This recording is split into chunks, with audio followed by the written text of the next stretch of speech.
Assalamualaikum warahmatullahi wabarakatuh. Alhamdulillahil aliyil jalil, al-qadimil wahidil ahadil awwali, wa sallallahu ala nabiyil mursali, wa ala alihi wa sahbihi wa man sara ala nahjihi ila yaumil fasli. Allahumma inna nas'aluka ilman nafi'an wa rizqan tayyiban wa amalan mutaqabbala. Allahumma alimna ma yanfa'una wanfa'na bima 'allamtana wa zidna ilman. Allahumma inna na'udzubika min ilmin la yanfa' wa min qalbin la yakhsha' wa min nafsin la tashba' wa min du'ain la yusma'. Alhamdulillah atas izin Allah Subhanahu wa taala kita dapat berjumpa lagi di salah satu rumah dari rumah-rumah Allah Azza wa Jalla yang ada di atas muka bumi ini demi mempelajari agama Allah Azza wa Jalla. Di tengah-tengah hiruk-pikuk kehidupan kita di atas muka bumi ini, kita mau mengosongkan satu waktu untuk belajar ilmu agama Allah. Itu merupakan anugerah terbesar yang Allah berikan kepada kita. Dan patut bagi kita untuk bersyukur dengan nikmat ini.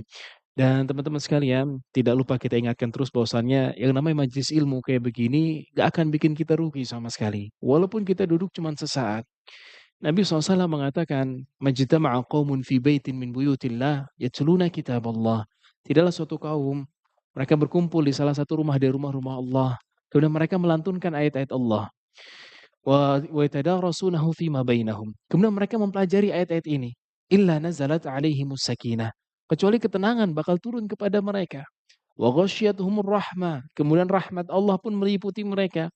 Wa haffat bihimul malaikah. Pun malaikat mengerumuni kita semua.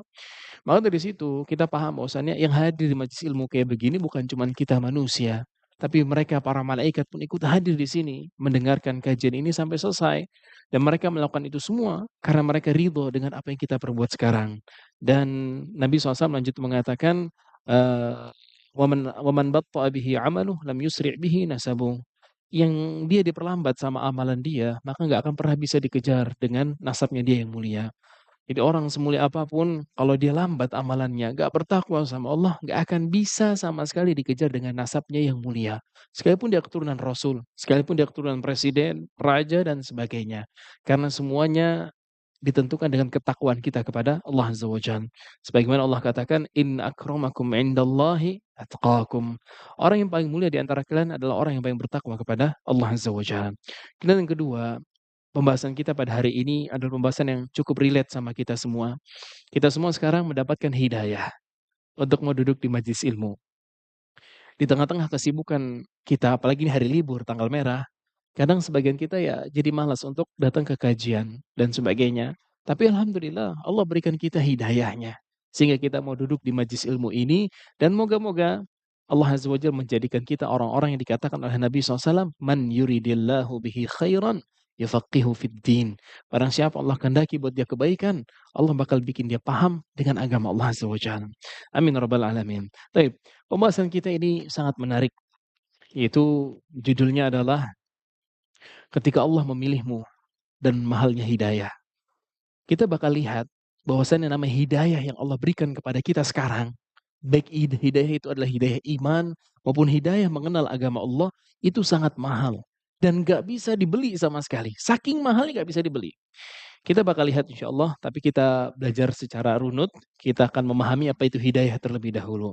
Baik teman-teman sekalian, yang pertama kita ingin mengenal apa itu hidayah. Apa itu hidayah? Hidayah artinya adalah petunjuk yang mengarahkan kita kepada Allah Azza wa Jalla. Petunjuk yang mengarahkan kita kepada jalannya Allah Azza wa Jalla. Itu adalah hidayah. Nah yang menarik, ternyata hidayah itu bukan cuma satu, tapi ada 4 macam. Selama ini kita tahu hidayah ngomongin cuma satu. Padahal hidayah itu ada 4. Dan ini disebutkan sama Imam Ibnu Taimiyah dan juga Ibnu Qayyim, di mana mereka menyebutkan hidayah itu ada 4. Yang pertama adalah hidayatul amah. Hidayatul am. Hidayah yang umum. Hidayah di sini didapat sama seluruh makhluk. Jin, manusia, bahkan hewan dapat hidayah yang ini. Itu hidayah apa maksudnya? Yaitu hidayah atau petunjuk yang mengantarkan mereka untuk melakukan sesuatu yang maslahat untuk kehidupan mereka. Hidayah atau petunjuk yang mengantarkan mereka untuk melakukan suatu hal yang maslahat buat diri mereka. Ini didapat sama seluruh makhluk. Bayangin, ini namanya hidayatul am. Hidayatul am. Yang kedua adalah hidayatul bayan. Itu hidayatul bayan. Petunjuk yang berupa penjelasan. Petunjuk yang berupa penjelasan. Itu petunjuk berupa penjelasan yang menjadi maslahat untuk kehidupan akhirat kita. Penjelasan yang menunjukkan kepada penjelasan yang mengatakan kepada maslahat di dunia dan di akhirat kita. Dan ini Allah khususkan untuk jin dan manusia. Ini Allah khususkan untuk jin dan manusia. Baik, bagaimana hidayah ini sampai? Kalau yang pertama, yang hidayatul am, itu sifatnya naluri. Sifatnya naluri. Setiap dari kita manusia, bahkan hewan, tahu kalau suatu kondisi itu berbahaya buat kita. Ya kan? Contoh, kita ngelihat di depan sana, kita di lantai 7. Kalau kita ke pinggir sana, kemudian lihat ke bawah, khawatir dong. Dan pasti muncul dalam diri kita, nggak akan kita lompat dari situ. Betul kan? Ini disebut dengan hidayatul am. Pun di situ, hewan-hewan sadar yang namanya nyemplungin diri ke laut itu berbahaya. Ini namanya hidayatul am. Tapi yang kedua ini yang menarik. Itu hidayatul bayan. Bagaimana Allah menjelaskan hidayah yang ini? Maka caranya ada 3. Caranya ada 3. Yang pertama adalah dengan diutusnya para rasul. Diutusnya para rasul. Dan yang kedua, diturunkannya kitab-kitab. Diturunkannya kitab-kitab. Dan yang ketiga adalah dengan adanya tanda-tanda kebesaran Allah. Tanda-tanda kebesaran Allah. Jadi ada 3. Diutusnya para rasul, adanya kitab-kitab, dan adanya tanda-tanda kekuasaan atau kebesaran Allah Azza wa Jalla. Dan hidayah yang ini, itu sebatas pengarahan saja. Sebatas pengarahan. Bukan membuat dia mau menerima. Paham ya? Seperti Ana menyampaikan ke antum sekarang. Mungkin sebagian antum ada yang mau menerima, ada yang tidak. Nah, apa yang Ana sampaikan sekarang ada disebut hidayatul bayan. Hanya penjelasan. Dan inilah yang terjadi sama para nabi dan rasul sebelum Nabi kita Shallallahu Alaihi Wasallam. Mereka menyampaikan kepada kaum mereka. Nah, nanti kembali kepada kaum itu. Mau nggak beriman mereka? Oke. Dalilnya adalah firman Allah di surat Ar-Ra'd ayat ke-7. Surat Ar-Ra'd ayat ke-7. Di mana Allah mengatakan, "Wa yaqulu alladziina kafaru laula unzila 'alaihi ayah." Dan mereka orang kafir mengatakan, andai kata turun kepada si Muhammad ini satu ayat atau satu tanda kebesaran Allah Azza wa Jalla. Innama anta munzir walikulli qaumin had. Kamu Muhammad hanya pemberi peringatan. Dan setiap kaum punya pemberi petunjuknya sendiri. Maksudnya apa? Jadi orang-orang kafir ini, kebiasaan mereka adalah meminta tanda-tanda kekuasaan Allah. Tapi tujuannya bukan buat beriman. Tapi buat mereka semakin kufur dan merendahkan Nabi SAW. Antum bisa lihat ya dari apa yang diminta sama orang-orang sebelum agama Islam lah ya. Dari Yahudi dan Nasrani. Orang Yahudi dulu minta sama Allah, diantaranya mereka minta, Arinallaha jahrah. Coba Musa kasih lihat kami Allah secara nampak sekarang. Itu kan permintaan yang aneh. Buat apa mereka minta kayak gitu? Kemudian Bani Israel, mereka minta diturunkan makanan dari langit. Buat apa? Itulah permintaan-permintaan mereka. Kemudian terjadi lagi di zaman Nabi Shallallahu Alaihi Wasallam. Ketika orang-orang Quraisy dikasih tanda satu demi satu. Kan di antara tanda yang Allah kabulkan permintaan Quraisy adalah terbelahnya bulan. Sampai akhir Allah turunkan firman di surat Al-Qamar, iqtarabatis sa'atu wansyaqqal qamar. Hari kiamat udah dekat dan bulan telah terbelah. Subhanallah. Dan mereka ketika ngeliat bulan terbelah, mereka malah makin kufur sama Allah Azza wa Jalla. Nah, itu adalah kebiasaan orang-orang kafir. Jadi minta tanda tapi bukan beriman. Karena Allah mengatakan innama anta munzir. Kamu itu cuma ngasih peringatan. Jadi maksudnya kata para ulama, mau datengin ayat atau enggak bukan urusan kamu Muhammad. Itu urusan Allah. Tugas kamu nyampein doang ke mereka. Kemudian Allah tutup dengan walikulli qaumin had. Dan setiap kaum punya pemberi petunjuknya masing-masing. Maksudnya para nabi dan rasulnya. Inilah hidayatul bayan. Ini hidayatul bayan. Yang ketiga, dan ini yang mahal, yang gak bisa dibeli sama sekali. Hidayah yang ke-1 dan kedua Allah kasih secara gratis. Dikasih secara gratis. Tapi yang ketiga, gak semua orang bisa dapat yang ketiga ini. Itu hidayatul irsyad. Hidayatul irsyad. Itu hidayah kepada, yaitu hidayah mau menerima hidayatul bayan. Hidayah mau menerima hidayatul bayan. Paham ya? Hidayah untuk menerima hidayatul bayan.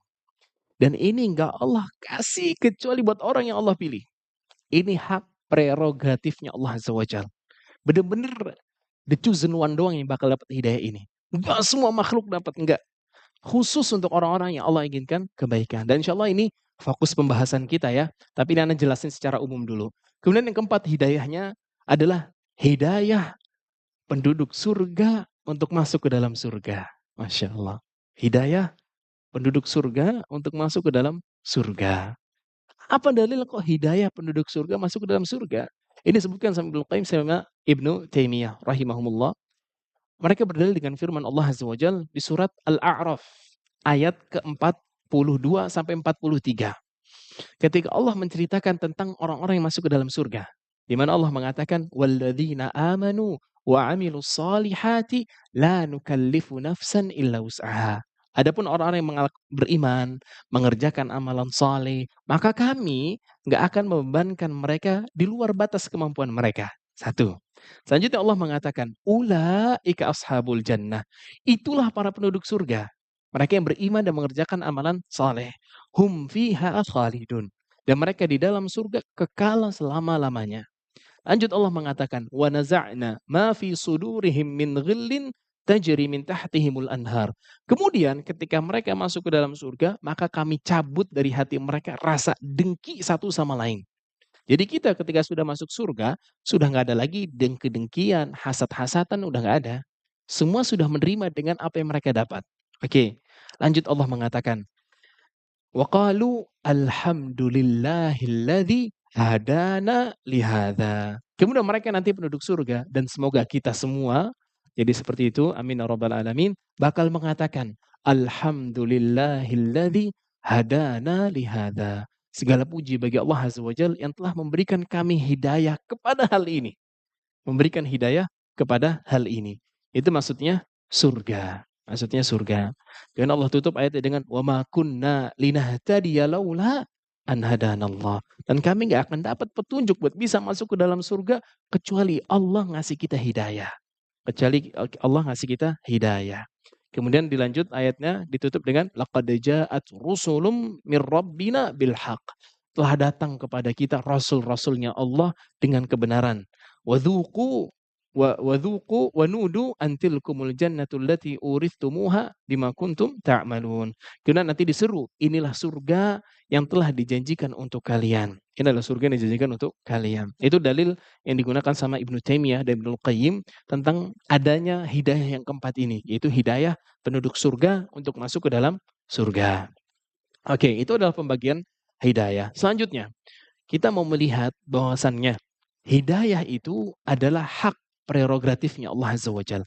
Hak khusus hanya milik Allah. Enggak Allah berikan ke siapa-siapa, enggak. Memang kan kita sering sebut hidayah itu di tangan Allah. Sering kita sebut kayak begitu. Dan itu benar. Hidayah itu di tangan Allah. Enggak ada satupun makhluk memegang hidayah. Enggak ada satupun makhluk memegang hidayah. Bahkan sekelas malaikat Jibril pun enggak memegang hidayah. Karena memang semuanya hak prerogatifnya Allah Azza wa Jalla.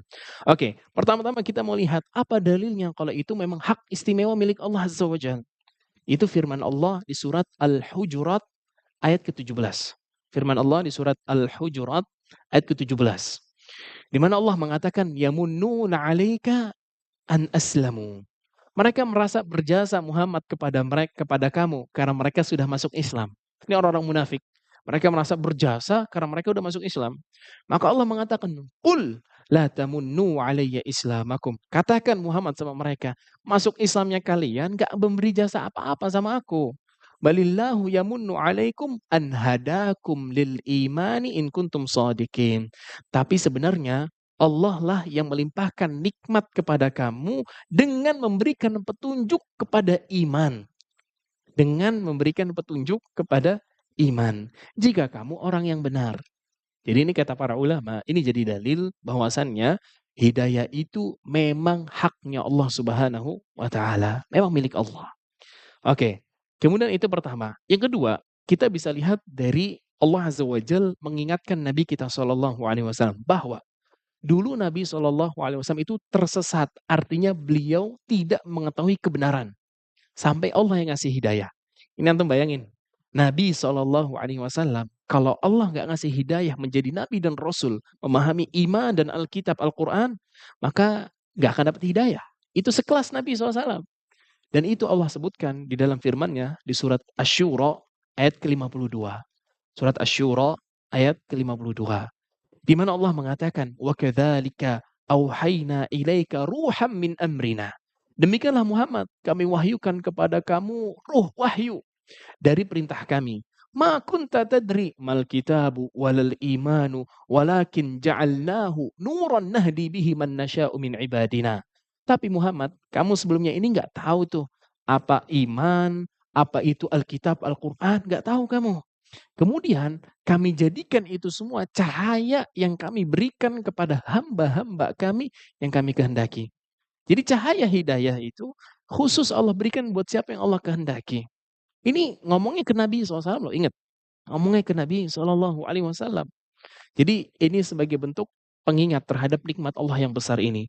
Kemudian juga firman Allah di surat Ad-Duha yang sering kita baca, wa wajadaka dhalan fahada.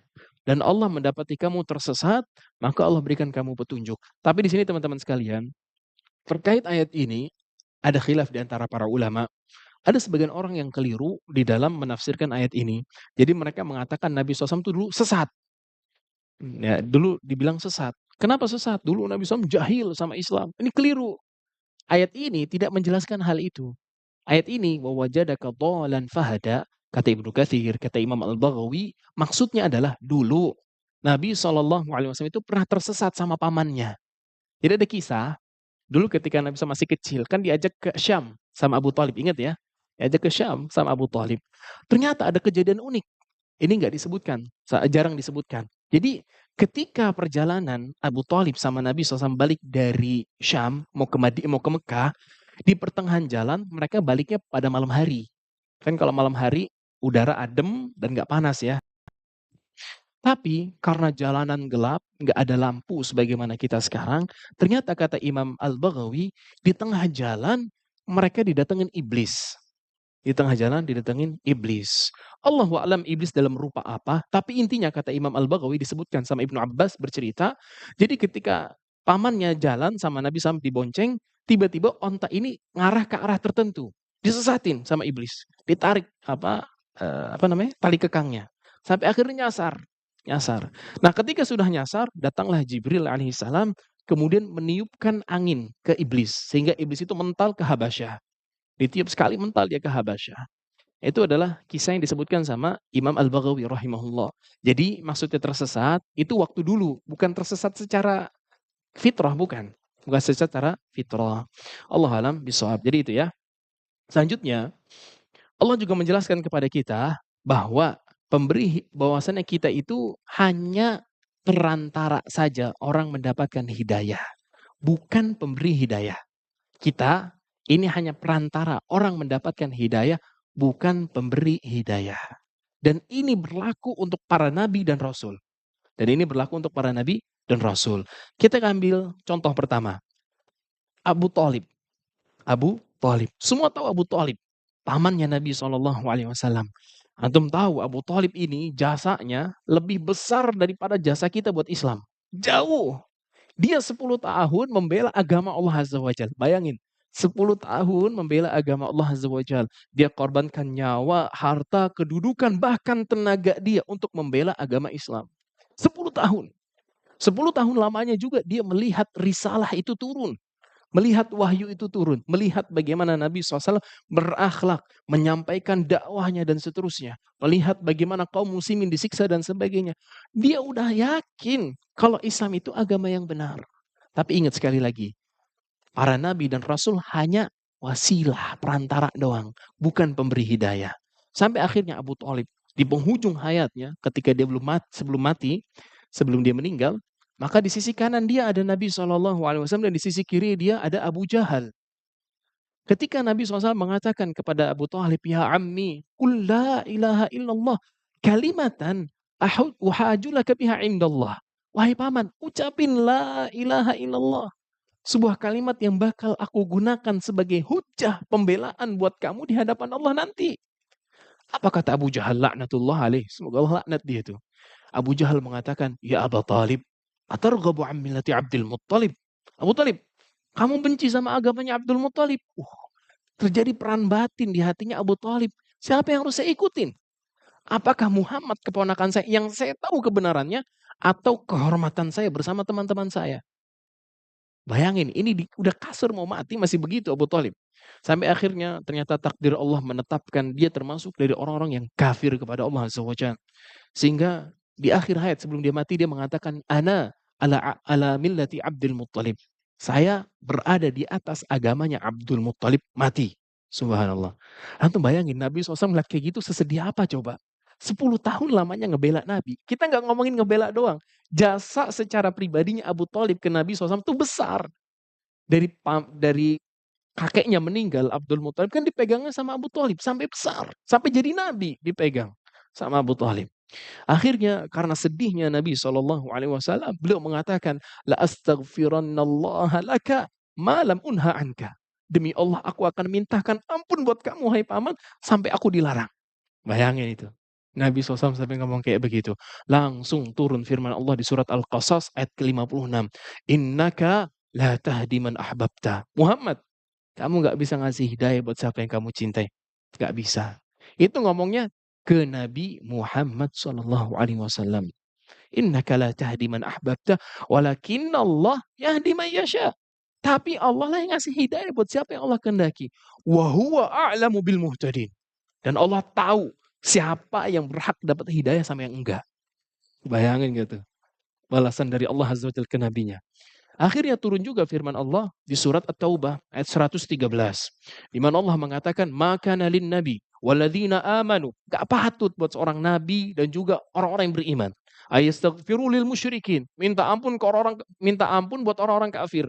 Walau kanu ulil kurba. Sekalipun orang-orang kafir ini keluarga dekat mereka. Mim ba'di ma yatabayyana lahum annahum ashabul jahim. Setelah jelas buat mereka kalau ini semua mati dalam keadaan kafir dan berhak masuk ke dalam neraka jahanam. 2 ayat turun. Subhanallah. Sampai akhirnya Nabi SAW akhirnya minta sama Allah Azza wa Jalla syafaat khusus untuk pamannya. Tadinya kata Nabi SAW dalam hadis yang sahih, kalau bukan karena doa aku, Abu Thalib bakal ada di keraknya api neraka. Kalau bukan karena doaku. Tapi karena syafaat dan doaku akhirnya dia mendapatkan azab paling ringan. Ingat nih, azab paling ringan di dalam neraka. Nabi SAW mengatakan Abu Thalib dipakaikan sendal dari neraka, alas kaki dari neraka. Yang karena sendal itu otaknya yang mendidih. Antum bisa bayangin nggak? Kan namanya panas itu kan berurutan gitu ya. Dari titik panasnya ke ujungnya. Ini otaknya mendidih, gimana tengahnya coba? Antum bisa bayangin. Itu azab paling ringan di neraka. Subhanallah. Itu jadi namanya hidayah tuh kayak begitu. Emang haknya Allah Azza wa Jalla. Selanjutnya dalil yang lain itu di surat Al-Qasas tadi ya. Kemudian firman Allah juga di surat Yunus ayat ke-99. Ini lebih jelas lagi. Ini tantangan dari Allah, bukan, pernyataan dari Allah. Kalau Allah pingin semua manusia beriman, bisa. Kalau Allah pingin semua orang beriman, bisa. Allah mengatakan di surat Yunus ayat 99, "Walau syaa rabbuka la amana man fil ardi kulluhum jami'ah." Kalau Allah pingin, Allah bisa bikin semua manusia beriman semua tanpa terkecuali. Kemudian Allah mengatakan, "Afa anta tukrihun nasa hatta yakuna mu'minin?" Apa kamu memaksa orang akhirnya buat masuk apa kamu mau maksa manusia supaya mereka beriman? Subhanallah. Kemudian juga Allah mengatakan di surat As-Sajdah ayat ke-13. Maknanya sama. Surat As-Sajdah ayat 13. Allah mengatakan, "Walau syi'na la'ataina kulla nafsin hudaha." Kalau kita pingin, kita bisa bikin semua jiwa nih, manusia, jin, beriman, dapat hidayah, bisa. Walakin kata Allah, tapi haqqal qawlu minni la'amla'anna jahannama minal jinnati wan nasi ajma'in. Sudah menjadi ketetapan di sisi aku kalau aku bakal mengisi jahanam itu dari manusia dan jin seluruhnya. Itu jadi ketetapan, nggak bisa. Memang pasti ada yang beriman, ada yang enggak. Walaupun Allah mengatakan faman syaa'a minkum falyu'min wa man syaa'a minkum falyakfur. Silakan yang mau beriman, yang mau kafir silakan. Karena memang sudah jadi ketetapan di sisi Allah Azza wa Jalla. Ditambah lagi, Nabi SAW pernah mengatakan ke orang-orang Ansor, setelah mereka mendapatkan hidayah dan sebagainya, belum membuat mereka ingat dengan nikmat Allah. Beliau mengatakan kepada orang-orang Ansor, "Alam ajidukum dhalalan fahadakumullahu biyya?" Bukankah aku mendapati kalian dulu orang-orang Ansor dalam keadaan tersesat? Kemudian Allah berikan kalian hidayah melalui aku. Nah, itu jadi dalil bahwasannya hidayah itu memang haknya Allah, para nabi dan rasul pun kita semua yang berdakwah hanya perantara. Kita nggak akan bisa maksa orang beriman, nggak akan bisa memaksa orang dapat hidayah. Jadi kesimpulannya ini tentang mahalnya hidayah ya. Jadi hidayah atau petunjuk itu adalah murni keputusan Allah Subhanahu wa taala. Dan catatannya, itu ditetapkan berdasarkan keilmuan, kebijaksanaan, dan keagungan Allah Azza wa Jalla. Ingat ya, mungkin kan ada yang bertanya, nanti insya Allah ada sebuah hadis yang menunjukkan bahwa setiap dari kita sudah ditentukan kedudukannya di surga atau neraka. Nih kita semua sekarang, udah ditentuin surga atau nerakanya. Udah ditentuin surga atau nerakanya. Dan nanti ada pertanyaan juga, disebutkan sama para ulama, "Loh, Allah nggak adil dong kalau begitu?" Apalagi ketika menyebutkan hadis tentang hadisnya Ibnu Mas'ud, yang ada seseorang sepanjang hidupnya ngerjain amal soleh penduduk surga, mati kafir. Kan kayak nggak adil gitu. Ada lagi orang yang dibalik, sepanjang hidupnya dosa, di akhir hayatnya beriman, masuk surga. Itu ada yang menyatakan ini nggak adil Allah Azza wa Jalla. Maka insya Allah nanti kita bakal lihat jawaban para ulama. Tapi ala kulli hal, intinya yang namanya hidayah itu adalah murni keputusan Allah Azza wa Jalla. Karena Allah memiliki nama Al-Hadi. Al-Hadi. Si pemberi petunjuk, yang maha pemberi petunjuk. Nah, kita sebagai manusia itu hanya menyampaikan informasi, memberikan petunjuk, memberikan arahan. Namun kita tidak memiliki kuasa sama sekali untuk memastikan seseorang dapat hidayah atau enggak. Bahkan kita sebagai kepala rumah tangga laki-laki, bahkan para wanita di belakang sebagai ibu rumah tangga, gak akan bisa ngasih hidayah ke anak-anak kita, gak akan bisa. Makanya nanti di antara cara untuk mendapatkan hidayah adalah doanya sama Allah Azza wa Jalla, minta sama Allah supaya Allah berikan hidayah. Taib, itu adalah penjelasan tentang mahalnya hidayah. Kemudian Imam Ibnu Katsir rahimahullah mengatakan, "Huwallazi yahdi may yasha." Dialah Allah yang memberikan hidayah kepada siapa yang Dia kehendaki. Wa yudhillu may yasha. Dan Allah menyesatkan siapa yang Allah kehendaki. Kan kita sering dengar ketika khatib naik mimbar kan? Innal hamdalillah nahmaduhu wa nasta'inuhu wa nastaghfiruh. Kemudian mereka mengatakan, "Man yahdihillah fala mudhillalah." Barang siapa yang dikasih hidayah sama Allah, enggak akan ada yang bisa nyesatin. Wa man yudlil fala hadiyalah. Dan siapa yang disesatin, enggak akan ada yang bisa ngasih petunjuk. Dan itu benar, dan itu benar. Kadang kata Imam Ibnu Katsir, "Walahul hikmatu fi dzalik." Ternyata di dalam memberikan hidayah dan menyesatkan ada hikmah yang hanya Allah yang mengetahui. Ada hikmah yang hanya Allah yang mengetahui. Wal hujjatul balighah. Juga sebagai hujah kepada umat-umat, kepada hamba-hambanya. Walihada, karena hal ini Allah mengatakan, Wallahu basirum bil ibad. Dan Allah maha melihat hamba-hambanya. Dan Allah maha melihat hamba-hambanya. Kata Ibnu Katsir, huwa alimun biman yastahiqul hidayah wa mimman yastahiqud dhalalah. Allah tahu siapa yang berhak dapat hidayah dan siapa yang berhak disesatin. Subhanallah. Ngeri kan ya? Ngeri jadinya. Apakah kita termasuk yang mana ini? Kita pengen tahu. Semoga kita termasuk orang yang diinginkan hidayah lah ya sama Allah Azza wa Jalla. Amin ya rabbal alamin. Baik.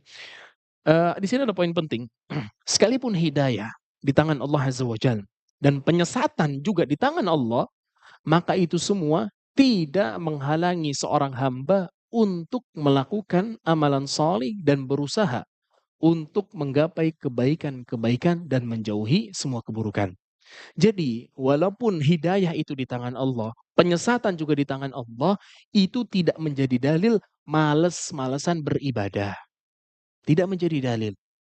Karena sebagian orang berdalil, kan kalau Allah memang mentakdirkan saya dapat hidayah. Ya betul juga, memang nggak salah ucapan dia. Tapi yang diinginkan dari kalimat dia salah. Dia seakan-akan meremehkan Allah Subhanahu wa taala. Itu mengerikan tuh ucapan-ucapan kayak begitu.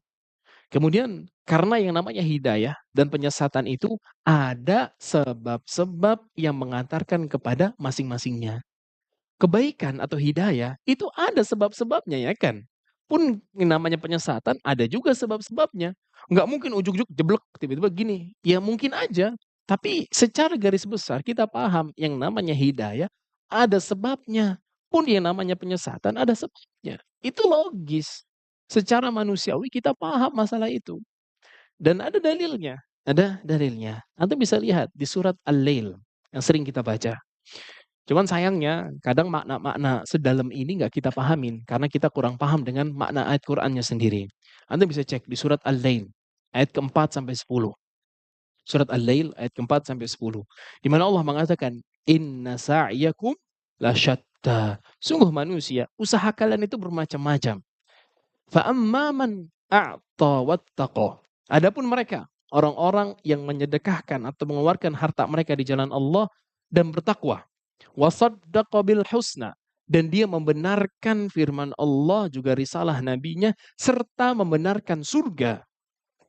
Fasanuyassiruhu lil yusra. Maka kami akan memudahkan buat dia jalan-jalan kemudahan. Kita sebutin tafsir ntar. Jalan-jalan kemudahan maksudnya hidayah. Maksudnya hidayah. Kemudian Allah lanjut mengatakan wa amman bakhila wastagna. Adapun orang-orang yang bakhil, kemudian merasa nggak butuh dengan pertolongan Allah, wa kadzdzaba bil husna, bahkan dia mendustakan surga, fasanuyassiruhu lil usra, maka kami bakal mudahin buat dia ke jalan yang sulit. Itu maksudnya kesesatan. Maksudnya kesesatan. Syekh Abdurrahman As-Sa'di rahimahullah mengatakan dalam tafsirnya, "Fasanuyassiruhu lil yusra," maka kami akan mudahkan buat dia jalan kemudahan itu. Maksudnya, nusahil alaihi amrahu. Kami bakal permudah urusan-urusan dia, wa naj'aluhu muyassaran lahu kullu khairin. Pun kami akan bikin dia mudah mengerjakan kebaikan-kebaikan. Muyassaran lahu tarku kulli syarr, pun kami akan mudahkan buat dia meninggalkan keburukan-keburukan. Subhanallah.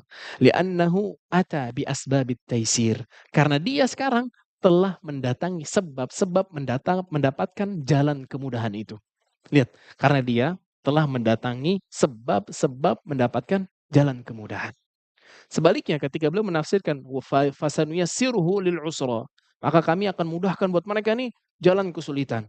Beliau mengatakan lil halatil asirah wal khisalidz dzamimah. Kami bakal mudahin buat dia ke kondisi yang sulit, juga ke perangai-perangai yang menghinakan buat dia. Bi an yakuna muyassaran bisyarr aina makan. Dan dia nanti bakal mudah melakukan keburukan dimanapun dia berada. Ngeri nggak tuh? Dimudahin untuk melakukan keburukan dimanapun dia berada. Wa muqayyadan lahu af'alul ma'asi. Kemudian dia bakal diikat terus untuk gampang lakuin kemaksiatan. Nas'alullah al-afiyah. Semoga Allah Azza wa Jalla menyelamatkan kita semua. Itu tafsir dari Syekh Abdurrahman As-Sa'di. Kemudian Imam Ibnu Katsir rahimahullah ketika menafsirkan ayat tadi,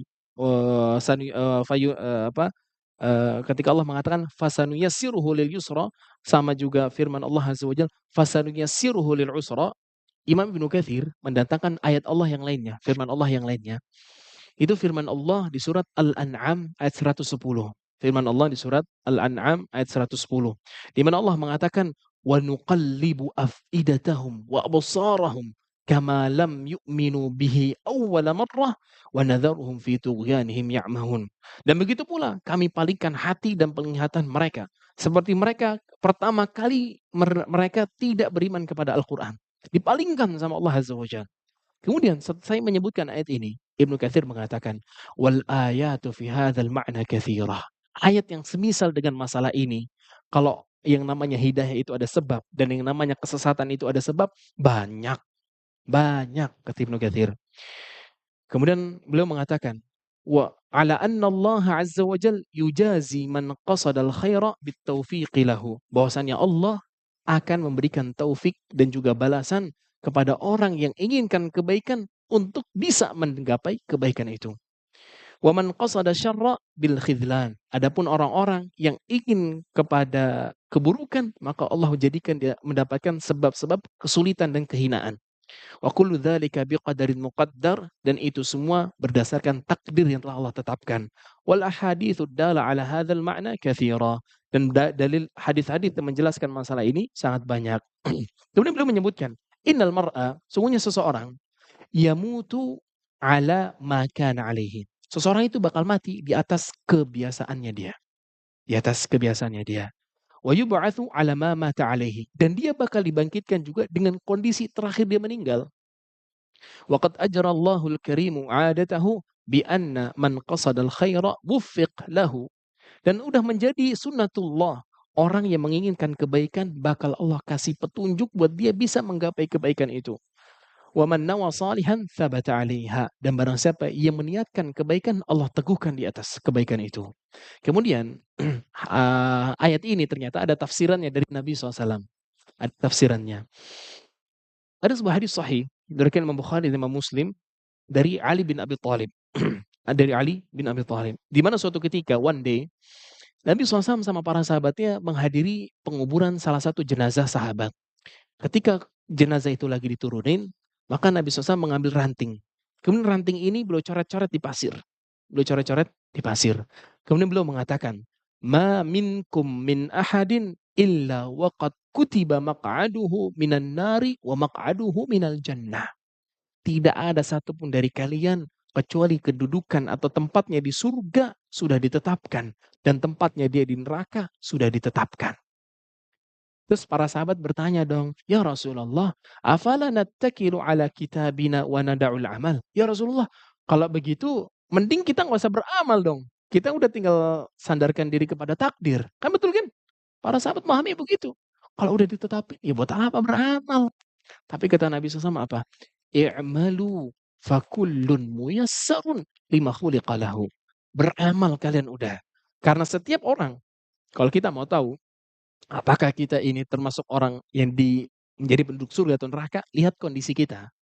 Apakah sekarang kita sedang berjalan kepada jalannya orang-orang yang masuk ke surga atau malah enggak? Atau malah enggak? Kata-kata Nabi SAW, "Fakullun muyassarun lima khuliqa lahu." Karena semua orang bakal dimudahkan kepada takdir dia yang mana. Kalau takdir dia surga, dimudahin ke surga. Kalau takdir dia di neraka, dimudahin sebab-sebab masuk neraka. Kemudian beliau mengatakan, "Amma man kana min ahli sa'adah." Adapun orang-orang yang memang Allah takdirkan dia menjadi orang yang berbahagia dengan surga, fayuyassar li amali ahli sa'adah. Maka dia bakal dimudahin buat mengerjakan amalan-amalan orang yang bahagia masuk surga. Kemudian lanjut mengatakan, "Wa amma man kana min ahli syaqa fayuyassar li amali ahli syaqawah." Adapun orang-orang yang ditakdirkan sama Allah untuk masuk ke dalam neraka dan menderita di situ, bakal dimudahin buat dia amalan-amalan penduduk neraka. Oh, Masya Allah. Kemudian beliau mengatakan, membaca firman Allah, "Fa amma man a'ta wattaqa wa saddaqa bil husna fasanuyassiruhu lil yusra wa amma man bakhila wastaghna wa kadzdzaba bil husna fasanuyassiruhu lil usra." Dan itulah maksud Nabi Shallallahu alaihi wasallam. Jadi intinya apa yang Anda sampaikan barusan, maksudnya adalah hidayah sekalipun dia di tangan Allah, maka bukan berarti kita manusia, artinya meninggalkan kita sebagai manusia tidak mengusahakan diri untuk menggapai hidayah itu. Bukan begitu maksudnya. Karena kita nggak tahu nih, apakah kita dapat hidayah atau enggak. Dan kita juga nggak tahu, jangan-jangan kita termasuk yang disesatkan sama Allah. Nah, karena ketidaktahuan kita ini, maka berusahalah untuk menggapai kebaikan. Tetap berusaha, jangan malas-malesan. Tetap usahain buat belajar terus agama Allah Azza wa Jalla. Jangan malas-malasan beribadah, jangan gampang-gampang maksiat, jangan gampang-gampang tergoda dengan syahwat dan fitnah dunia. Itu termasuk tanda-tanda kebaikan buat kita semua. Kemudian Imam Al-Ghazali rahimahullah ketika menyebutkan permasalahan ini, beliau mengatakan, intinya makna dari perkataan beliau, orang-orang itu mengira kalau kita udah ditakdirin surga sama nerakanya, kalau gitu nggak usah beramal. Kata beliau, ini jalun kebodohan. Kebodohan. Karena bukan begitu cara memahaminya, bukannya begitu cara memahaminya. Karena yang namanya Al-Qur'an dan hadis Nabi itu ada ayat-ayat yang sifatnya ganjaran dan ada ayat-ayat yang sifatnya siksa dan murka dan azab dari Allah Azza wa Jalla. Nah, kedua hal ini harus digabungkan. Gak boleh dipisah. Kalau dipisah orang cuman ngedepanin ayat-ayat dan hadis tentang ganjaran, akhirnya dia ngeremehin dosa. Tapi kalau dia terlalu memperbesar azab dan murka Allah, akhirnya dia nggak beramal. Dan ini ada loh, dan ini ada. Ada orang-orang yang terlalu memperbanyak ayat-ayat dan dalil-dalil tentang harapan, ganjaran, akhirnya dia ngeremehin dosa. Dia ngomong apa? "Enggak apa-apa, saya maksiat kayak bagaimana, saya nggak pakai kerudung, saya nggak sholat, saya nggak puasa, kan Allah Maha Pengampun." Wah, bener nggak? Ana tanya antum, bener nggak perkataan dia? Hati-hati loh, kalau salah ngomong, ada konsekuensinya tuh. Bener atau nggak perkataan orang ini? "Saya nggak mau sholat, saya nggak mau pakai kerudung, saya nggak mau puasa, tenang aja, Allah Maha Pengampun." Wah, Anda bisa jawab nggak? Ini sering dilontarkan sama orang-orang, para pelaku kemaksiatan itu. Maka jawabannya kita bilang, "Ente bahlul." Ente bahlul. Enak banget ente kalau ngomong. Ente makanya ngambil ayat jangan cuma sebagian, ambil lagi yang lainnya. Ambil lagi yang lainnya. Kalau cuma ngelandarin Allah Azza wa Jalla pasti ngampunin dosa, ente lupa Allah juga mensifati dirinya dengan, "Inna batsya rabbika lasyadid." Bahwasannya siksaan Rabb kamu itu pedih. Lupa ente sama ayat-ayat itu. Nah, itulah kesalahan mereka, sehingga akhirnya mereka meremehkan dosa. Tapi sebaliknya juga ada orang, pernah ada ditanya, ada orang saking takutnya sama azab Allah, saking takutnya neraka mati, sampai nggak berani keluar rumah, sampai nggak berani beramal. Bayangin itu. Ada orang kayak begitu, beneran ada. Alhamdulillah mungkin kita nggak nyampe sampai kayak gitu, tapi ini ada dan kita jangan sampai jadi kayak mereka. Oke, dari sini kita paham yang namanya hidayah itu memang pemberian dari Allah Azza wa Jalla. Gak ada usaha kita sama sekali. Usaha kita datang ke kajian, berdoa sama Allah pun dikabulkan sama Allah, alhamdulillah. Dan ini adalah nikmat yang harus kita syukuri. Makanya Allah mengatakan, "Qul bifadlillahi wa birahmatihi fabidzalika falyafrahu." Katakan Muhammad, ini semua karunia Allah itu datangnya dari kemuliaan dan rahmat Allah. Maka berbahagialah kalian semua. Berbahagialah kalian semua. Nah, di sini Anda mau nyebutin beberapa kisah yang menunjukkan bahwa yang namanya hidayah itu memang mahal. Andai kata pun ada orang, ini nanti kita akan sebutkan beberapa kisah. Ini ada orang, di depan dia sebab-sebab mendapatkan hidayah. Di depan mata dia. Itu kisahnya Nabi Nuh alaihi salam. Antum ingat anaknya dia kan ya? Ingat anaknya Nabi Nuh alaihi salam. Ini sampai Allah abadikan loh di surat Hud. Dari ayat 40 sampai ayat 47 atau 48. 8 ayat Allah ceritakan tentang kejadian antara Nabi Nuh sama anaknya ini. Antum harus ingat dulu. Nabi Nuh alaihissalam berdakwah berapa lama? 950 tahun. 950 tahun. Anaknya ini udah bersama Nabi Nuh dong. Berapa ratus tahun ya enggak? Nabi Nuh 950 tahun dakwah. Itu artinya ini anak ngelihat bapaknya dakwah 950 tahun. Iya kan? Ini anak selama ratusan tahun melihat bapaknya sholat, beribadah sama Allah, mendakwahkan ilmu, melihat risalah itu turun. Melihat kan? Tapi antum bisa lihat ending dari kehidupan anaknya apa? Mati kafir dia, mati kafir. Subhanallah. Makanya ketika Allah Azza wa Jalla mengatakan, ketika menceritakan tentang, Nabi Nuh alaihissalam ketika naik ke atas kapal, Allah mengatakan di ayat 41, "Wa qala irkabu fiha bismillahi majreha wa mursaha." Dan Nuh berkata kepada orang-orang waktu itu, naik ke atas kapal dengan membaca bismillah, dengan membaca bismillah. Pada waktu berlayar dan berlabuhnya, "Inna rabbi laghafurur rahim." Sungguhnya Rabb aku itu Maha Pengampun lagi Maha Penyayang. Kemudian Allah menceritakan apa namanya, tentang anaknya Nabi Nuh alaihissalam. Di mana Allah mengatakan, "Wahiya tajri bihim fi maujin kal jibal." Waktu itu nih kapalnya Nabi Nuh itu terombang-ambing dengan ombak setinggi gunung.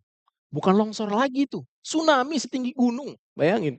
Tapi para ulama menyebutkan bahwasannya waktu zaman Nabi Nuh, bumi ini terpenuhi dengan air, terpenuhi dengan air. Saking dahsyatnya azab Allah waktu itu. Kemudian Allah mengatakan, "Wa nada Nuhun ibnahu wa nada Nuhun wa nada Nuhu ibnahu wa kana fi ma'zilin, ya bunayya arkam ma'ana." Dan waktu itu Nuh berteriak bilang anaknya, "Nak, sini naik ke atas kapal." Dan waktu itu anaknya lagi terpojok gitu. Ada yang menyebutkan dia udah naik ke atas gunung, tapi kayak jalan yang mau didaki udah sulit itu, udah sulit. Kemudian, Allah mengatakan, "Wala takum ma'al kafirin." Dan wahai anakku, jangan menjadi bersama orang-orang yang kafir. Apakah kata anaknya? Qala sa'awi ila jabalin ya'simuni minal ma'. Enggak, Bapak, aku bakal naik ke atas gunung itu gunung bakal nyelamatin aku dari air bah ini. Beuh, bayangin itu. Subhanallah. Kemudian kata Allah, "Fala 'asimal yauma min kata Allah Azza wa Jalla, "Qala la 'asimal yauma min amrillahi illa man rahim." Kata Nabi Nuh, "Nak, nggak akan ada yang selamat dari azab ini kecuali siapa yang Allah rahmati." Bayangin itu. Akhirnya kata Allah, "Wahala bainahuma maujun fakana minal mughraqin." Akhirnya anaknya terhampas apa? Terhempas sama ombaknya, akhirnya tenggelam mati dia. Dan antum bayangin ya, seorang ayah, kan Nabi Nuh alaihissalam ulul azmi ya kan? Nah, Rasul pertama dong. Melihat anaknya kayak begitu gimana rasanya? Sedih. Sedih dia ngeliat anaknya kayak begitu. Ini anak lahir dari sebab saya, tapi dia nggak dapat hidayah. Maka Nabi Nuh alaihissalam berdoa sama Allah. Wa nada Nuhun rabbahu. Maka Nabi Nuh berkata kepada Rabbnya, Ya Rabbi inna benih min ahli. Ya Allah, anak aku ini termasuk dari keluarga aku. Wa inna wa'adakal haq. Dan janjimu benar. Wa anta ahkamul hakimin. Dan engkau ya Allah ada Rabb yang maha bijaksana. Maksudnya kata para ulama, Nabi Nuh ini mau mintain ampun buat anaknya. Tapi apa kata Allah Azza wa Jalla? Atau perhatikan. Lihat nih anak udah dapat hidayah, udah dapetin sebab-sebab hidayah, nggak dapat juga. Allah mengatakan, qala ya Nuh, wahai Nuh, kata Allah, innahu laysa min ahlik. Itu dia bukan keluarga kamu. Innahu amalun ghairu salih. Apa yang dia kerjakan nggak baik. Itu kata Allah. Kata Allah Azza wa Jalla, "Fala tas'alni ma laysa laka bihi ilmun, inni a'idzuka an takuna minal jahilin." Maka jangan tanyain aku tentang perkara yang kamu nggak ngerti sama sekali. Dan aku menasihati kamu supaya kamu tidak menjadi orang-orang yang jahil. Tuh bayangin, itu Nabi Nuh alaihissalam. 950 tahun dakwah. Anaknya kan berapa ratus tahun berarti bersama bapaknya ini. Kayak dapat hidayah sama sekali. Kemudian selanjutnya kisah kedua adalah kisah Nabi kita Shallallahu Alaihi Wasallam. Ingat, maaf, kisah Nabi Ibrahim alaihissalam. Nabi Ibrahim. Nabi Ibrahim gelarnya apa? Khalilur Rahman. Apa artinya? Kekasih Allah. Antum tahu, yang dapat gelar ini cuma dua orang. Cuma dua orang dari seluruh makhluk yang ada. Nabi Ibrahim dan Nabi kita Shallallahu Alaihi Wasallam. Ini Khalilur Rahman.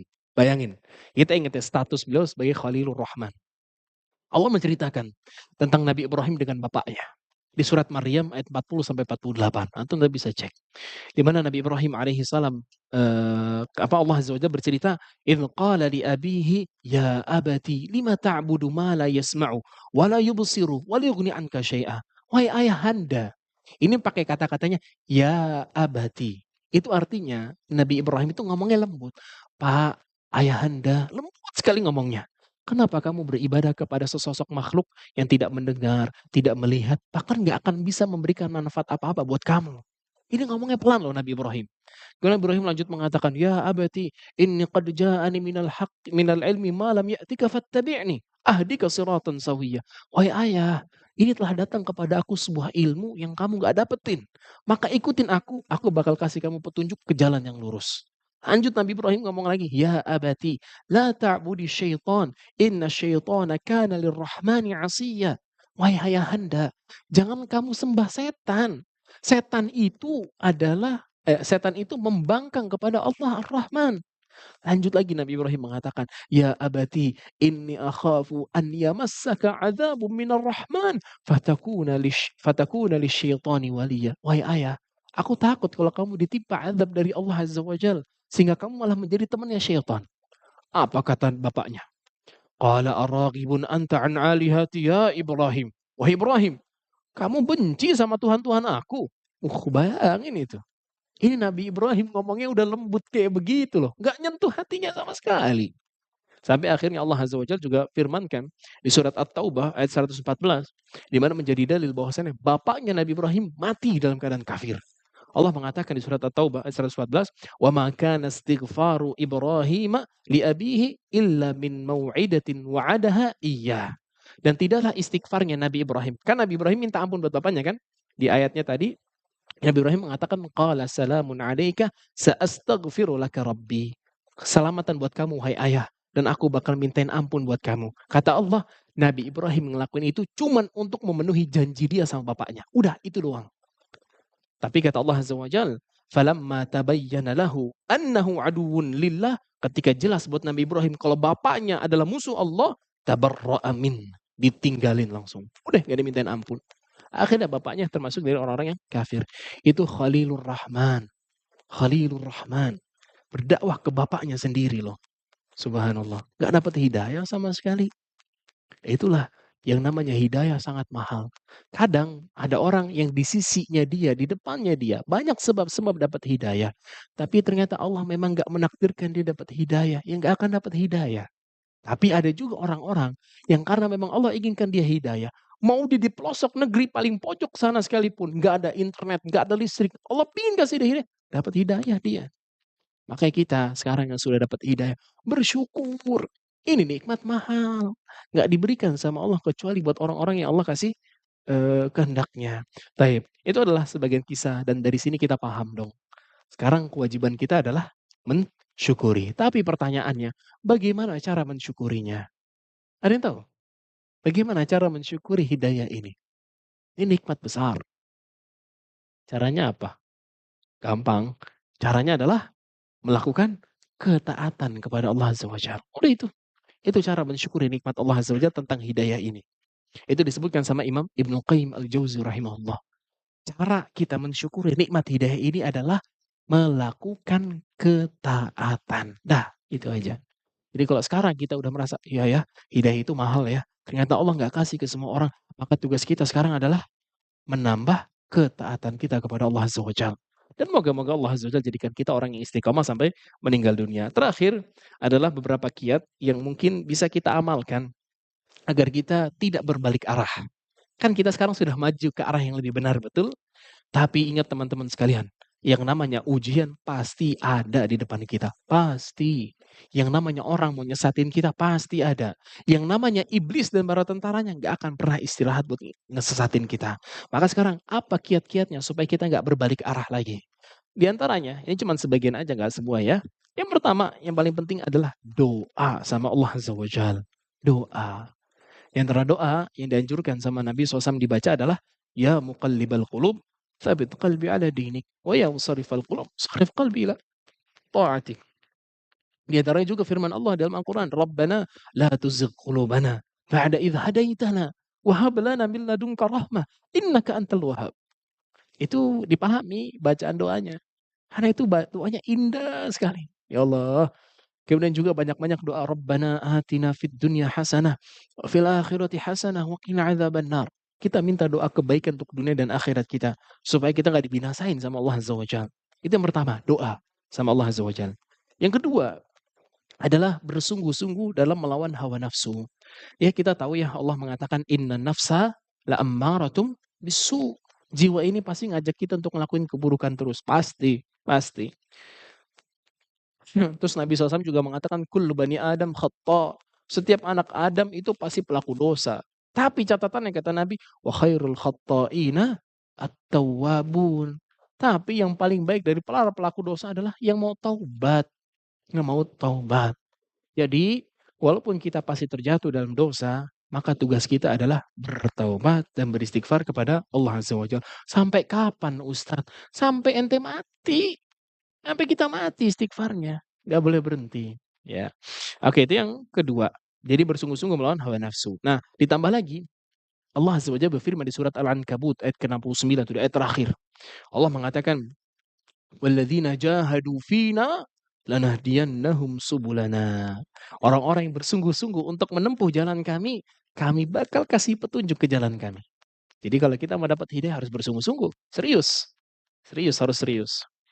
Yang ketiga, ini penting, kita udah pernah sampaikan juga di sini, bersahabat dengan orang-orang yang saleh. Bersahabat dengan orang-orang yang saleh. Antum mungkin pernah mendengar cerita orang-orang yang berbalik arah. Ya mungkin dia tadinya sudah menjadi orang yang saleh, tapi habis itu berbalik arah. Sebabnya ternyata ketika diulik, dia tidak mau meninggalkan teman-teman dia yang buruk. Dia nggak mau. Dia merasa ini teman-teman yang asik.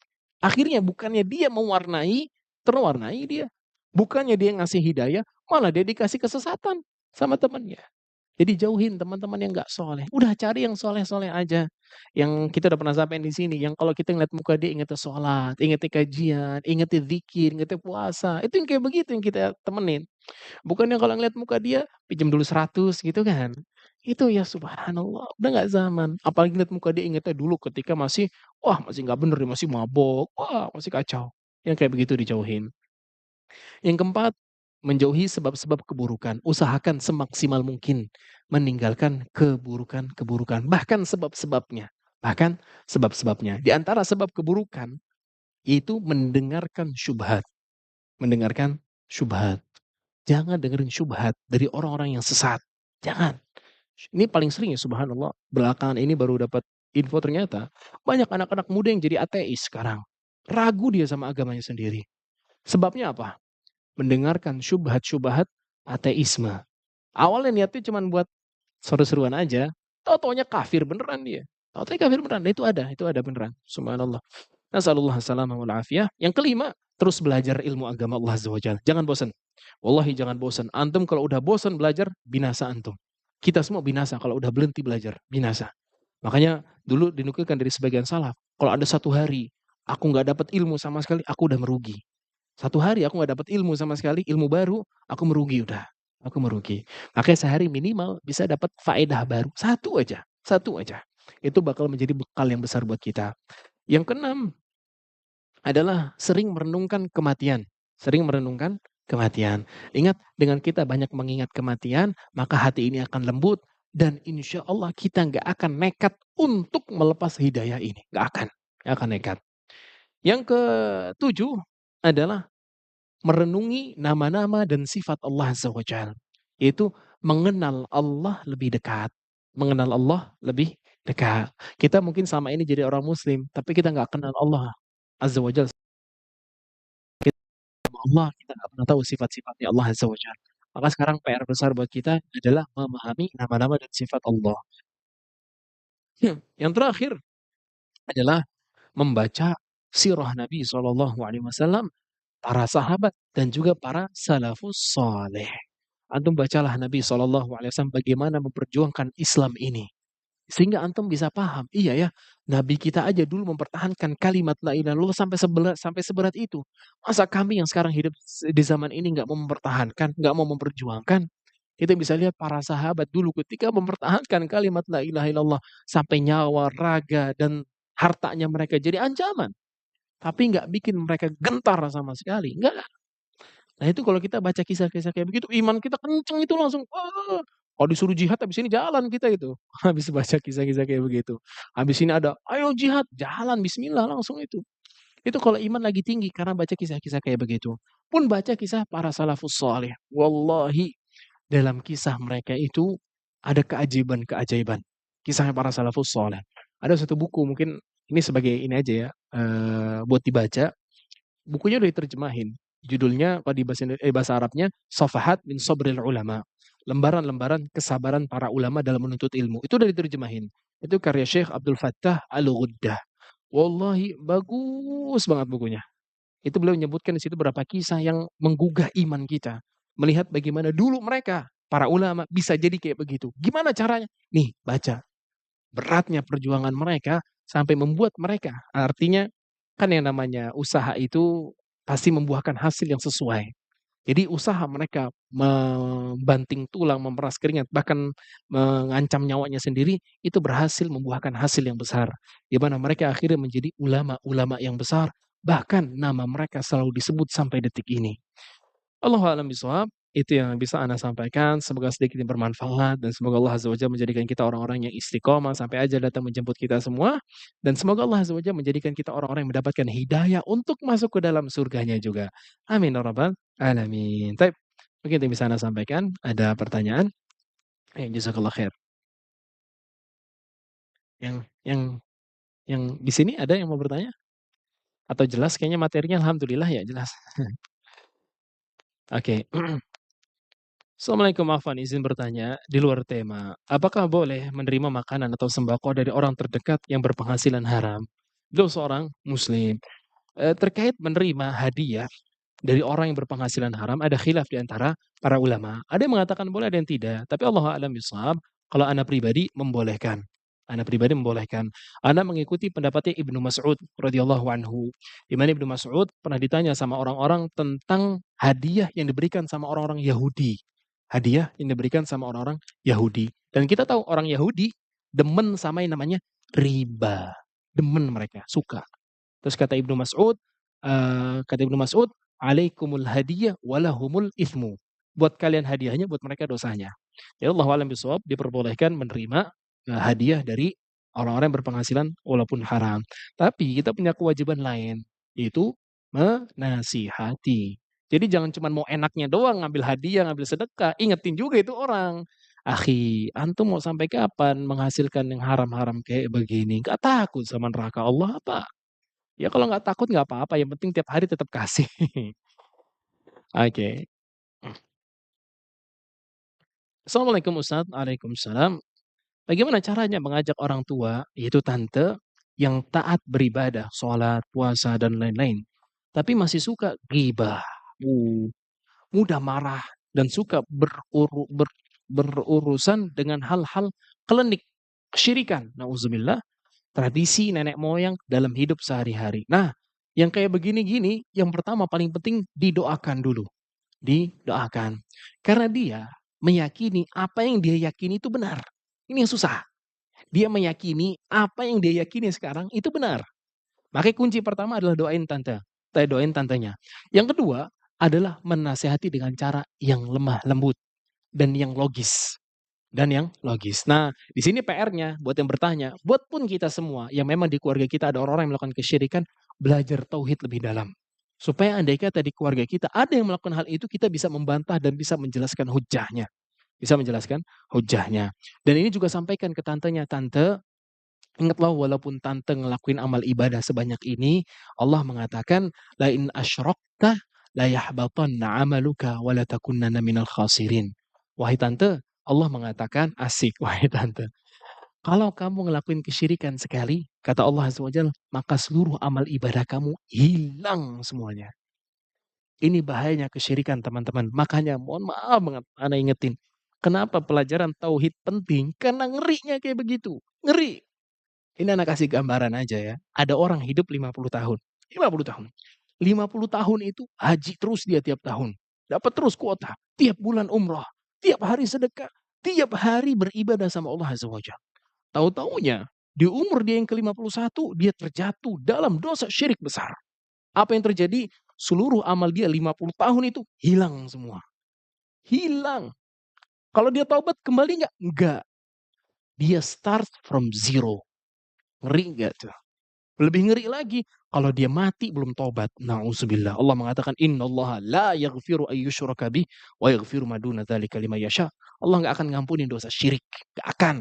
Ini khusus untuk orang-orang yang nggak bertaubat ya sebelum meninggal. Nggak akan diampuni sama Allah. Jadi dia termasuk dari orang-orang yang kekal di dalam neraka. Nauzubillah. Jadi itu disampaikan. Terakhir, Assalamualaikum Ustaz. Izin bertanya bahwa kita berusaha beramal soleh untuk menjemput hidayah Allah. Lalu bagaimana ketika suami, anak tidak membawa untuk tidak membawa anak untuk itu. Lalu bagaimana ketika suami ana tidak membawa anak untuk itu? Semisal ana mau ikut pengajian, tapi suami ana tidak mau ikut. Sementara sebagai istri, ana harus melayani suami.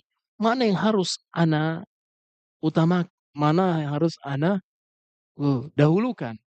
Jalan mana yang harus ana tempuh? Syukran Ustaz. Masya Allah.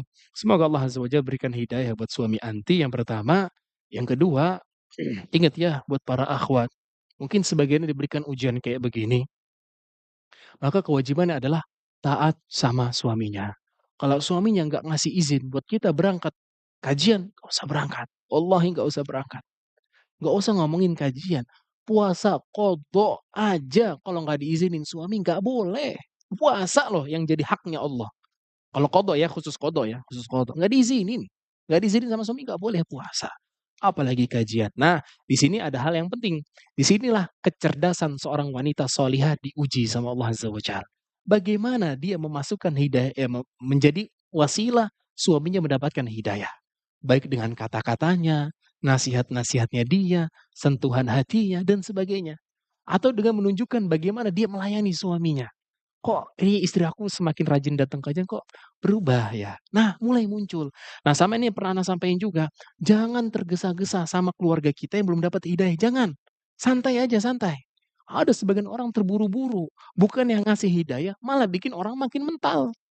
Jadi santai aja, kalau emang di keluarga kita ada yang belum dapat hidayah, masih berat lah untuk hal-hal kayak begitu, tenang, terus dakwahi, terus bersahabat, dan terus doakan, terus saja. Insya Allah nanti pada waktunya dia bakal dapat hidayah. Dan kalau mau Anda ceritain kayak begitu itu banyak, dan mungkin semua antum udah pernah mendengar kisah-kisah kayak begitu, atau boleh jadi kita sendiri juga pelakunya gitu kan, yang dulu yang nggak dapat hidayah, atau dapat hidayah, ya kan?